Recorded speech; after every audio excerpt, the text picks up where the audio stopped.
बुरे कर्म का तमाचा। नमस्कार दोस्तों, सानिया वॉइस स्टोरी चैनल में आपका स्वागत है। तो दोस्तों, आज की कहानी है बुरे कर्म का तमाचा। ममता जी अपने घर के आंगन में बैठी हुई अपने 10 वर्षीय पोते मोनू और 7 वर्षीय पोती रूही के साथ खेल रही थी। दोनों बच्चे बड़े खुश थे और दादी दादी करते हुए उनके आगे पीछे घूम रहे थे। तभी उनका बेटा आकाश अपने ऑफिस से घर आए तो दोनों बच्चे दौड़कर पापा से लिपट गए और कहने लगे, पापा पापा बहुत दिन हो गए, घूमने चलो ना प्लीज़ पापा, हमें बहुत दिन हो गए, हम कहीं बाहर नहीं गए, चलिए ना घूमने चलते हैं। तो आकाश ने कहा, बेटा देख रहे हो ना, पापा अभी ऑफिस से आए हैं, बहुत थके हुए हैं, अभी तुम थोड़ी देर दादी के साथ खेलो, फिर बात करते हैं। और यह कहकर आकाश अपना बैग टेबल पर रखकर अंदर चला गया। हाथ मुंह धोकर थोड़ी देर के बाद वापस आकर आंगन में अपनी माँ के पास एक कुर्सी पर बैठ जाता है। तभी फिर से मोनू कहते हैं, पापा बताओ ना, हम पिकनिक कब जा रहे हैं। तो आकाश कहता है, ठीक है, हम लोग कल चलते हैं, कल संडे है और ऑफिस की छुट्टी भी है, इसलिए कल का प्रोग्राम बनाते हैं। माँ आप भी चलना, आप कहीं बाहर नहीं जाती हैं, कितने दिन हो गए हैं आप बाहर नहीं गई, निकलती बस यही घर में ही पूरा दिन इधर से उधर लगी रहती हैं। तो ममता जी अंदर ही अंदर बड़ी खुश होती हैं। उन्हें बहुत अच्छा लगता है कि उनका बेटा उनकी इतनी इज्जत करता है। उनका भी बड़ा मन था कि वो कहीं बाहर घूमने जाए और पोती पोती और बहू बेटों के साथ एंजॉय करे, क्योंकि ममता जी के पति को गुजरे काफ़ी समय हो गया था और ममता जी घर के बाहर नहीं निकल पाती थी। लेकिन तभी उसने अपनी बहू काजल का ध्यान आता है और वह जैसे ही काजल की तरफ देखती है, काजल उसे घूर रही होती है, जैसे आंखें आंखों में उसे न जाने के लिए कह रही हो। तो ममता जी थोड़ी चौंक जाती है और कहती है, बेटा मैं कहाँ जा पाऊँगी, मैं बुढ़ापे में इतना चल फिर नहीं सकती हूँ, या न ज़्यादा चल फिर लूँगी तो मेरे घुटनों में दर्द हो जाएगा, इसलिए तुम लोग और बच्चे ही चले जाओ। ममता जी की बात सुनकर मोनू और रूही उनसे कहते हैं, दादी दादी आप भी चलो ना प्लीज़, बहुत अच्छा लगेगा दादी, चलिए ना मेरी। लेकिन ममता जी को अपनी बहू से डर लग रहा था, क्योंकि वो अक्सर उन्हें कहीं भी जाने के लिए मना कर देती थी और अभी भी उसे काजल गुस्से में लग रही थी, जैसे कि वो कहना चाह रही हो कि मैं न जाऊँ, इसलिए ममता जी मना कर देती है। लेकिन फिर भी दोनों बच्चे और आकाश उन्हें जाने के लिए कहते हैं। आकाश कहता है, माँ तुम ऐसे ही बहाने लगाती रहती हो, कल हम सब इकट्ठे जाएंगे, आप सुबह उठकर तैयार हो जाना बस, बाकी सब मैं कुछ देख लूँगा। ममता जी कुछ नहीं बोल पाती और शाम को मंदिर जाने के लिए बाहर निकल जाती है। बच्चे बड़े खुश हो जाते हैं कि कल पिकनिक पे जाएंगे। शाम को मंदिर से आने के बाद ममता जी खाना खाते हैं और अपने कमरे में जाकर सो जाते हैं। बच्चों को तो जैसे रात भर नींद ही नहीं आई। सुबह दोनों बच्चे जल्दी उठ जाते हैं और पिकनिक जाने के लिए तैयार होने लगते हैं। दोनों बच्चे बड़े खुश लग रहे थे और दोनों में से एक दूसरे से पहले तैयार होने की होड़ सी लगी हुई थी। ममता जी कहती है, रूही बेटा तुम मेरे पास आ जाओ, तुम्हें मैं तैयार कर देती हूँ। उनकी आवाज़ सुनकर काजल गुस्से में ममता जी की तरफ देखती है और कहती है, आपको ज़रूरी है हर बात के बीच में बोलना। ममता जी वही चुप हो जाती है और कहती है, बहू मैं तो ऐसे ही आपस में लड़ रहे थे इसलिए कह रही थी। तभी आकाश भी उठकर बाहर आ जाता है, वो भी नहाने चला जाता है। जब आकाश टावल लेकर नहाने चला जाता है तो काजल अपनी सास पे चिल्लाती है और कहती है, बुढ़िया तेरे से मना किया था न कि तुम हमारे साथ पिकनिक पे नहीं जा रही हो, तुम क्यों हमेशा कबाब में हड्डी बनी रहती हो, कभी हमें अकेले भी इंजॉय करने दिया करो, जब देखो तब बीच में घुसी रहती हो। ममता जी कहती है, बहू मैं तो पहले से ही मना कर रही हूँ, लेकिन आकाश और बच्चे ही नहीं मान रहे हैं, तो मैं क्या करूँ, मैंने तो पिकनिक पे जाने के लिए मना करा था। तो काजल कहती है कि तुम पिकनिक पे नहीं जा रही हो, इसके लिए चाहे तुम्हें कोई भी बहाना लगाना पड़े, ये तुम्हारा काम है, तुम सोचो तुम्हें क्या करना है, लेकिन तुम पिकनिक पे नहीं जा रही हो, बस यह मेरा आखिरी बार कह रही हूँ, वरना मुझसे बुरा कोई नहीं होगा। इतना कहकर काजल अपने कमरे में जाकर तैयार होने लग जाती है। तभी आकाश नहाकर आता है और अपनी माँ से कहता है कि माँ अब तैयार नहीं हो रही है, यहाँ क्यों खड़ी है। ममता जी कहती है, बेटा मेरे घुटनों में वैसे भी बहुत दर्द रहता है, कहीं ज़्यादा चलने से मुझे और दर्द हो गया तो दिक्कत हो जाएगी, इसलिए तुम और बच्चे चले जाओ, और वैसे भी तुम्हें कुछ समय अकेले भी तो बिताना चाहिए। तो आकाश कहता है, माँ बहाने मत बनाओ, बस आप हमारे साथ जा रहे हो, आपकी आदत हो गई है पूरा दिन घर में ठहरना, कहीं नहीं जाना चाहते हो। जब हम सब जा रहे हैं तो आप अकेले घर में क्यों बैठी रहेंगे। अब ममता जी के तो मुंह में छिपकली वाला हाल हो गया था। घर में बैठी है तो बेटा नहीं मानता, और यदि पिकनिक पे साथ जाती है तो बहू के गुस्से से अच्छी तरह से वाकिफ है। आकाश ने सामने तो वो कुछ नहीं कहती, लेकिन जैसे ही आकाश वापस चला जाता है तो उसका जीना बेहाल कर देते हैं, और इसी चीज़ का ममता जी को डर था। ऊपर से अभी तो काजल उसे धमकी देकर गई थी कि यदि हमारे साथ जाओगी तो आपके साथ अच्छा नहीं होगा, लेकिन बार बार आकाश के कहने पर, जिद करने पर ममता जी तैयार हो जाती है। वो फटाफट अपने पौधे पौधी का सामान रखने लगती है और उनके लिए स्नैक्स बनाने लगती है। तभी वो काजल चिढ़ते हुए कहती है, माँ जी आप क्या चाहती है कि बस आपकी तारीफ होती रहे, इसलिए तो हर काम में आगे आगे घूमती रहती है। वैसे तो आपसे कोई काम नहीं होता, लेकिन आज तो आप स्नैक्स भी बना रही हैं, बच्चों को तैयार कर रही हैं। आप क्या साबित करना चाहती है कि मैं कोई काम नहीं कर सकती हूँ। आपको अपनी तारीफ करवाने का बहुत ज़्यादा ही शौक़ है क्या। नहीं बहू, मेरा कोई ऐसा मतलब नहीं था, मैं तो बस ऐसे ही क्या माँ जी, आप मुझे आकाश की नज़रों में गिराना चाहती, आपको मैं अच्छे से जानती हूँ। अब आप बैठी बैठी मेरा मुँह क्या ताक रही हो, जाइए और मेरे लिए एक कप चाय बना कर ले आइए, मेरे सर में दर्द है और जाने से पहले मैं एक कप चाय पीना चाहती हूँ। ममता जी चाय बनाने के लिए जैसे ही रसोई में जाती है तो आकाश आ जाता है। आकाश को देखकर काजल कहती है, देखिए ना माँ जी, अब चाय बनाने लगी हैं। मैं तो कह रही थी माँ जी मैं चाय बना देती हूँ, लेकिन मान ही नहीं रही थी। कहती है कि तुम तैयार हो जाओ, मैं चाय नाश्ता तैयार करती हूँ। तब आकाश कहता, अरे माँ आप क्यों परेशान होती है, लाओ मैं चाय बना देता हूँ। और आकाश चाय बनाने लगता है। जैसे ही ममता जी किचन से बाहर आती है तो काजल उसे आँख दिखाने लगती है।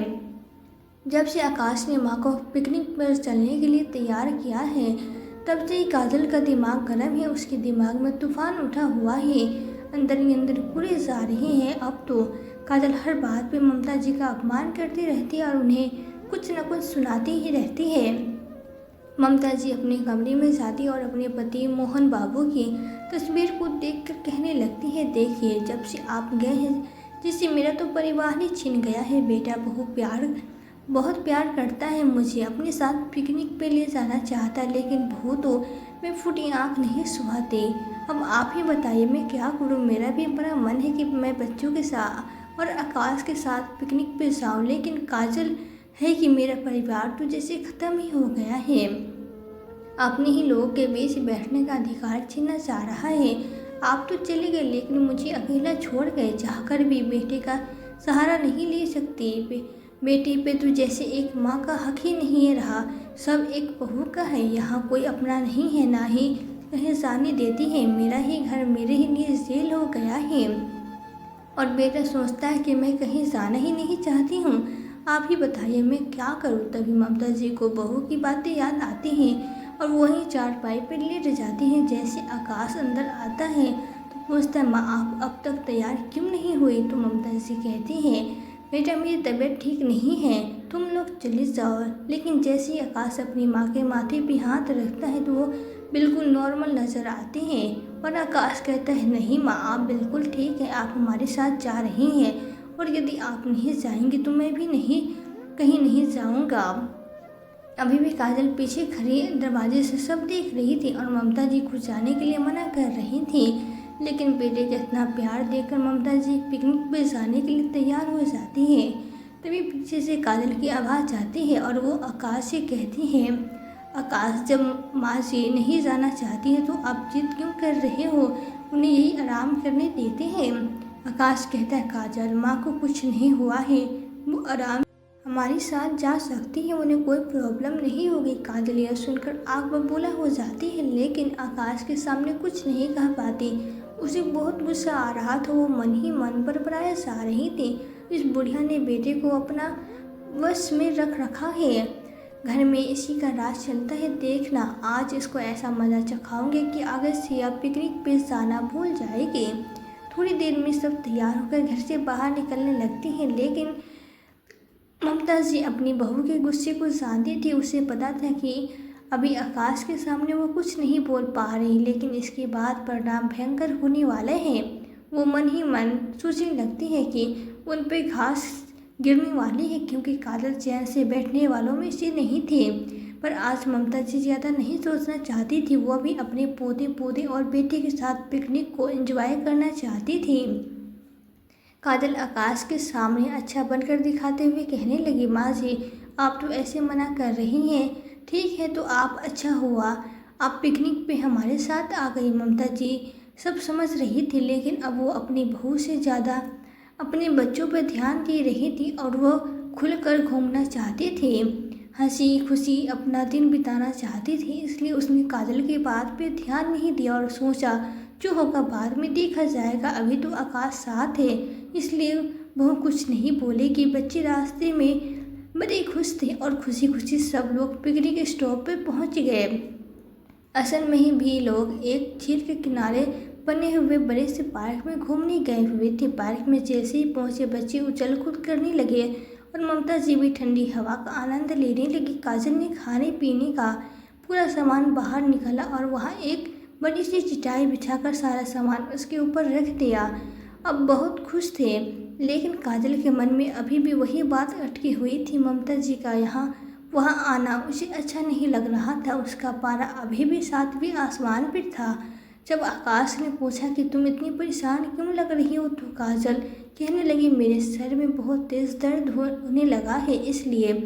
लेकिन ऐसा कुछ नहीं था। काजल तो अपनी सास को सबक सिखाने के बहाने बना ढूंढ रही थी। वो मन ही मन सोच रही थी कि इस बुढ़िया को सबक सिखाना ही पड़ेगा, नहीं तो ऐसे ही अब मेरे पीछे ज़िंदगी भर पड़ी रहेगी। आज तो इसकी मैं अकल ठिकाने लगा कर ही दम लूँगी। तभी उसके दिमाग में एक ख्याल आया। उसने कहा, मम्मी जी, तब तक बच्चे यहाँ खेल रहे हैं, चलिए ना हम देखते हैं कि पानी कितना गहरा है, फिर सब मिलकर बोटिंग करेंगे। तब तक बच्चे भी आ जाएंगे और दोनों एक तरफ निकल जाती है। वहाँ एक किनारे पर जाकर ममता जी को कहती है, मम्मी जी देखो कितनी ऊंचाई से पानी कितना अच्छा दिखाई दे रहा है। ममता जी का चेहरा देखकर काजल कहती है, मम्मी जी आप तो डरी हुई लग रही हैं, देखिए ना हम यहाँ से ज़्यादा ऊंचाई पे नहीं हैं, अगर यहाँ से मैं आपको धक्का दे दूँ तो। यह सुनकर ममता जी के होश उड़ गए। वो पसीना पोंछते हुए कांपती हुई आवाज़ में बोली, बहू ये तुम क्या कह रही हो, कुछ तो सोचो, तुम मुझ इस तरह की बातें कैसे कर सकती हो। काजल बोली, देख बुढ़िया, आकाश और बच्चे तो उस तरफ खेल रहे हैं और यदि मैं तुझे धक्का दे देती हूँ तो किसी को कुछ पता भी नहीं चलेगा और तू हमेशा हमेशा के लिए मेरे रास्ते से हट जाएगी। ममता जी बोली, बहू तुम यह क्या कह रही हो, बेटा तुम इस हद तक कैसे गिर सकती हो। काजल बोली, देखो मेरे सामने बहुत अच्छा मौका है, तुमसे पीछा छुड़ाने का, किसी को कुछ पता नहीं चलेगा। मैं कह दूंगी कि आपका पैर फिसल गया और वैसे भी आप मरने वाली कहाँ है, बस हड्डियाँ ही तो टूटे। अब तो ममता जी के पसीने छूटने लगकर बोली, बहू तेरे सामने मैंने कितनी बार मना किया था, लेकिन क्या करते। अब जब आकाश मान ही नहीं रहा था तो मुझे तुम्हारे साथ पिकनिक पे आना पड़ा, मेरी क्या गलती है। हाँ हाँ मम्मी जी, यही तो मैं कह रही हूँ कि आपकी कोई गलती नहीं है, लेकिन अगर मैं चुपचाप आपको यहाँ से धक्का दे देती हूँ तो इसमें मेरा भी कोई गलती नहीं होगा। काजल यह सब कुछ अपने सास से कह रही थी कि तभी उसका पैर एक तिकोने पत्थर पर टकराता है और वो पत्थर जोर से उसके पैर में चुभता है और काजल धम से नीचे गिर जाती है। कहाँ तो काजल ममता जी को धक्के देकर गिराना चाहती थी और कहाँ पत्थर की वजह से वो खुद ही नीचे गिर गई। तभी ममता जी शोर मचाने लगती है और आकाश वहाँ दौड़ कर आता है और काजल को उठाता है। काजल नदी में गिरने से तो बच गई थी, पर पथरीली जगह होने की वजह से उसको काफ़ी चोट आई थी। उसका एक पैर टूट गया था, कमरे में पत्थर से घाव हो गया था और सर पे भी काफ़ी चोट आई थी। तभी आकाश ने वहाँ खड़े कुछ लोगों की हेल्प से काजल को उठाया और अपनी गाड़ी में तक लाकर आया। दोनों बच्चे काजल को इस हालत में देखकर ज़ोर ज़ोर से रोने लगे, तो ममता जी ने उन दोनों बच्चे को चुप कराया और उन्हें तसल्ली दी कि बेटा कुछ नहीं होगा, तुम्हारी मम्मी ठीक हो जाएगी। काजल दर्द से चिल्ला रही थी। आकाश उसे लेकर डॉक्टर के पास गया। ममता जी दोनों बच्ची और आकाश को बार बार तसल्ली दे रही थी कि बेटा सब ठीक हो जाएगा, ऊपर वाले पर विश्वास रखो, तुम्हारी माँ बहुत ही जल्दी ठीक हो जाएगी। डॉक्टर ने बताया कि पैर में फ्रैक्चर है और कुछ अंदरूनी चोट आई है, लेकिन ज़्यादा सीरियस नहीं है। बस पैर पर प्लास्टर होने की वजह से उन्हें महीने भर तक बेड रेस्ट करना होगा। डॉक्टर ने काजल को उठने के लिए मना किया और उन्हें रेस्ट करने के लिए कहा। ममता जी ने काजल के सर पे हाथ फेरते हुए कहा, बेटा चिंता मत करो, तुम बहुत जल्दी ठीक हो जाओगे, मैं तुम्हारी मन लगाकर सेवा करूँगी। लेकिन काजल अपनी सास की बात कहाँ मानने वाली थी। उसने आकाश से कहा, आकाश माँ जी बुजुर्ग है, वो मेरी देखभाल नहीं कर पाएगी, तो तुम कुछ दिन के लिए मेरी माँ को बुला दो, वो आराम से मेरी देखभाल कर सकती है। ममता जी को सब समझ में आ रहा था, लेकिन वो कुछ नहीं बोल पा रही थी। आकाश ने काजल की माँ के पास खबर कर दी। अब आकाश पूछने लगा, काजल तुम लोग वहाँ इतनी दूर कैसे निकल गए थे? वहाँ तो झील में पानी भी गहरा है और बहुत पथरीली जगह है, तुम लोग वहाँ क्यों गए थे? काजल कहने लगी, हम तो ऐसे ही घूमते हुए खुली हवा का आनंद ले रहे थे और वहाँ पहुँच गए, हमें क्या पता था वहाँ इतने फिसलन है और पत्थर वाली जगह है। ममता जी बोली, बेटा गिरने वाली तो मैं थी, लेकिन बेचारी काजल ने मुझे बचाकर अपनी जान जोखिम में डाल दी। तभी आकाश बोला, काजल तुम माँ का इतना ख्याल रखती हो, देख लो माँ आपकी बहू कितनी अच्छी और संस्कारी है।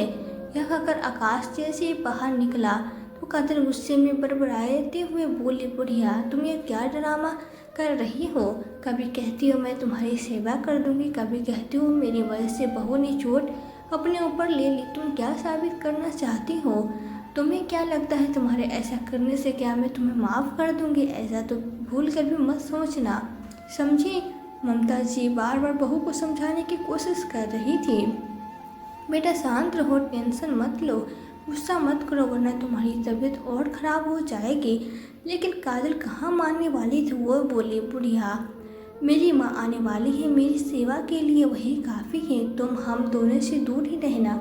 ममता जी चुपचाप बाहर निकल गई। वो अपने आप को बहुत ही अपमानित महसूस कर रही थी। अगले दिन काजल को अस्पताल से छुट्टी मिल गई और वो घर आ गई। ममता जी ने पूरा दिन उसकी बहुत सेवा की। शाम होते होते काजल की माँ भी आ गई। वो कुछ दिन के लिए काजल की सेवा करने उनके घर में रहने आ गई थी। अब तो जैसे काजल और उसकी माँ दोनों मिलकर ममता जी से बदला लेने की ठान ली थी। यद्यपि ममता जी की कोई गलती नहीं थी, लेकिन वो दोनों माँ बेटी ममता जी को ही दोषी ठहरा रही थी। उन्हें लग रहा था उन्हीं की वजह से उन्हें चोट लगी है। अब तो काजल को जैसे एक और नया बहाना मिल गया था अपनी सास को परेशान करने का। जब तक आकाश घर में रहता वो अपने सास को बहुत अच्छा व्यवहार करती, लेकिन जैसे ही आकाश ऑफिस चला जाता तो माँ बेटी आकाश सास को परेशान करना शुरू कर देती। काजल की माँ काजल के साथ वहीं सोफे पर बैठी रहती और हर काम के लिए ममता जी को ऑर्डर देती रहती, कभी चाय, कभी नाश्ता, गर्म पानी या फिर दवाई। घर के कामकाज के साथ साथ काजल की सेवा भी ममता जी को ही करनी पड़ती थी।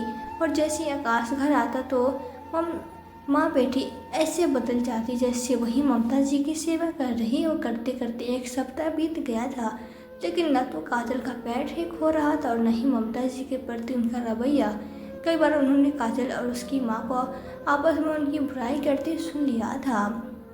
पहले तो उनका मन दुखी होता था, लेकिन फिर वह यही सोचती कि कुछ भी हो तो मेरे बेटे की गृहस्थी ही, इसलिए चुप रह जाती और फिर से काजल की सेवा में जुट जाती। वो पूरे दिन भर काम में लगी रहती, लेकिन जैसे ही आकाश के आने का समय होता तो काजल की माँ तुरंत ही किचन में काम करने पहुंच जाती। घर के सारे काम ममता जी करती थी, लेकिन काजल की माँ आकाश के आगे पीछे घूमती और उसे अपनी मीठी मीठी बातों के जाल में ऐसे फंसा लेती कि आकाश को लगता कि उसकी सास घर के सारे काम करने के साथ साथ काजल की भी बहुत सेवा करते हैं। एक दिन जब ममता जी नहाने गई थी तो काजल ने अपनी माँ से कहा, माँ मुझे दवाई लेनी है, थोड़ा गर्म पानी ला दो। उसकी माँ फ़ोन में लगी हुई थी, कहने लगी, कहाँ गई तुम्हारी परमानेंट नौकरानी, उसे क्यों नहीं बुला लेते? फिर बोली, बेटा तुम्हारे पास ही रखी है केतली में गर्म पानी, तुम ले लो, मैं एक बहुत इम्पोर्टेंट सीरियल देख रही हूँ।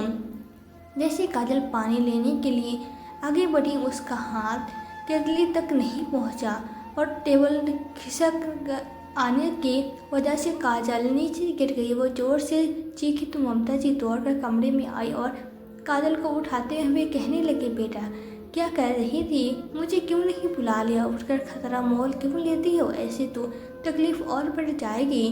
तुम्हें डॉक्टर ने आराम करने के लिए कहा है, फिर क्यों तुम इधर उधर जाने की कोशिश करती हो। काजल चुप रही क्योंकि उसने अपनी माँ को बुलाया तो था, लेकिन उसकी माँ ही उठकर नहीं आई थी। लेकिन यह बात वो ममता जी से नहीं कह सकती थी।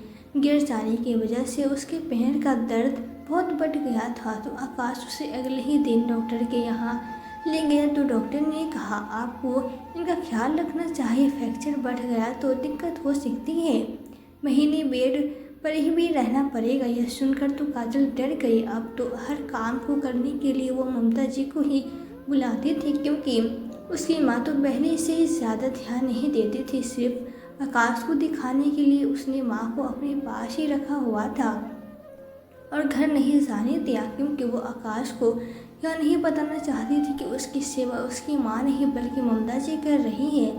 उल्टा बार बार यही कहती कि मेरी माँ मेरी बहुत सेवा कर रही है, उनकी वजह से मैं बहुत जल्दी ठीक हो जाऊंगी। ऐसे ही 2 महीने गुजर चुके थे और अब काजल काफ़ी ठीक हो चुकी थी। वो घूमने फिरने लगी थी, लेकिन काजल की माँ जाने का नाम ही नहीं ले रही। तो उसे यहाँ अच्छा लग रहा था, क्योंकि काम तो कुछ करना ही नहीं पड़ता और पूरा दिन बैठकर फ़ोन देखती रहती थी और ममता जी पर रोब दिखाती रहती थी। एक दिन जब आकाश ऑफिस चला गया तो पीछे से काजल और उसकी माँ ने ममता जी को ऑर्डर दिया कि जाओ हमारे लिए गर्मा गर्म छोले भटूरे बनाकर लाओ। ममता जी को तो जैसे उनके हर ऑर्डर मानने की आदत हो गई थी। वो रसोई में जाती है और पूरी तैयारी कर लेती है। ममता जी जैसे ही कढ़ाई में तेल चढ़ाकर भटूरे बनाने लगती है तो खुश काजल भी वहाँ पहुँच जाती और कहती है, अच्छे से तलना बुढ़िया, कच्ची मत रखना, मेरी माँ को पहले ही पेट में तकलीफ रहती और तुम मुझे कच्चा पक्का खाना खिलाकर और परेशान करती रहती हो। ममता जी डर गई, पर जैसे ही पीछे हटे उनके हाथ में पानी का गिलास था जिसमें से पानी छिटक कर कढ़ाई में गिर गया और गरम तेल उछलकर ममता जी के हाथ पे गिरा और उनका हाथ जल गया। पूरे हाथ में छाले पड़ गए। ममता जी की चीख निकल गई। काजल ने जैसे उनके जले हुए हाथ को देखा वो एकदम डर गई। अभी आकाश ने उसे डांट पड़ी कि उसने तुरंत अपनी सास को सोफे पर बैठाया और उसे दवाई लगाने लगे। तभी काजल की माँ बोली, अरे काजल, इतना भी कुछ नहीं हुआ है, क्यों ही चिल्ला रहे हैं। काजल ने अपनी माँ से कहा, माँ आप चुप रहिए, और ममता जी को दवाई लगाकर उनके कमरे में भेज दिया और अपनी माँ से कहने लगी, माँ आपको नहीं पता, यदि आकाश ने देख लिया तो मैं क्या जवाब दूंगी। वो तो यही कहेगा कि माँ किचन में क्या कर रही थी, माँ को भटूरे बनाने की क्या ज़रूरत थी, तुम लोग कहाँ गए थे। इन सब प्रश्नों का उत्तर मैं कैसे दे पाऊँगी। काजल की माँ बोली, अरे बेटा तुम मत डरो, मैं बोल दूंगी कि मैं भटूरे बना रही थी। वो तो बाई चांस समधन जी वह आ गई और उनके हाथ पे तेल के गिर गया। अरे तुम चिंता मत करो बेटा, मैं ऐसा बहाना बनाऊंगी कि आकाश को विश्वास हो जाएगा कि सच में मैं ही भटूरे बना रही थी। तभी पीछे से आवाज़ आई, अरे तुम लोग क्या कर रहे हो, ये सब क्या हो रहा है, और माँ आपके हाथ को क्या हो गया। काजल एकदम आकाश की आवाज़ सुनकर चौंक गई। उसने जैसे ही मुड़कर देखा तो आकाश पीछे खड़ा था और वो अपनी सफाई देने लगी। तो आकाश ने कहा, बस काजल चुप हो जाओ, और कितना झूठ बोलोगे तुम, मेरी माँ को पीछे से परेशान करती और मेरे सामने इतना अच्छा बनकर दिखा दी। और काजल ने कहा, नहीं आकाश, ऐसा कुछ नहीं है, आपको कोई गलतफहमी हुई है। तो आकाश ने कहा, सब कुछ मैंने अपने कानों से सुना है, अच्छा हुआ मैं आज जल्दी आ गया, और जब मैंने देखा कि तुम दोनों माँ बेटे इस तरह से बातें कर रही हो तो मैंने सोचा कि तुम्हारी बातें सुन लेता हूँ। लेकिन यह देखकर कि माँ का हाथ चला हुआ है और वो भी तुम दोनों की गलती से तुम्हें सब कुछ जानना चाह रहा था, इसलिए चुपचाप वहीं दरवाजे पर खड़ा होकर तुम दोनों लोगों की बातें सुनने लगा। तुमने मेरी माँ को कितना परेशान किया है, तुम हर काम मेरी माँ से करवाती और ऊपर से तुम्हारी माँ जो तुम्हारी सेवा के लिए आई है, तुम्हारी सेवा करवाने के बजाय अपनी माँ को तो पूरा दिन अपनी सेवा में लगा कर रखती हो। तुम्हें शर्म नहीं आती? पति को इतने गुस्से में देखकर काजल हक्का बक्का रह गई। अब तो आकाश को खुश करने के लिए उल्टा अपनी माँ को ही डांटने लगी। माँ, सब आपकी गलती है, यह सब आपकी वजह से हुआ। यदि आपको भटूरे नहीं खाने होते तो बाजी का हाथ नहीं चलता। काजल को अपने खिलाफ देखकर काजल की माँ का गुस्सा भी सातवें आसमान पर पहुँच गया और वो सब कुछ अपनी बेटी को भी दोष देने लगी। अब तो जैसे काजल का खून ही सूख गया था। तभी ममता जी ने तुरंत कहा, बेटा, काजल ने मेरा कोई बहुत ध्यान रखा है, जो हुआ है वो अचानक हुआ, इसकी कोई गलती नहीं। लेकिन माँ, मैं जो इतनी देर से देख रहा हूँ, काजल की माँ आपकी लगातार बेइज्जती करे जा रही हैं और आप सहन करते जा रही हैं। इनकी इतनी हिम्मत कैसी हुई कि हमारे घर में आकर या आपकी भी बेइज्जती करे।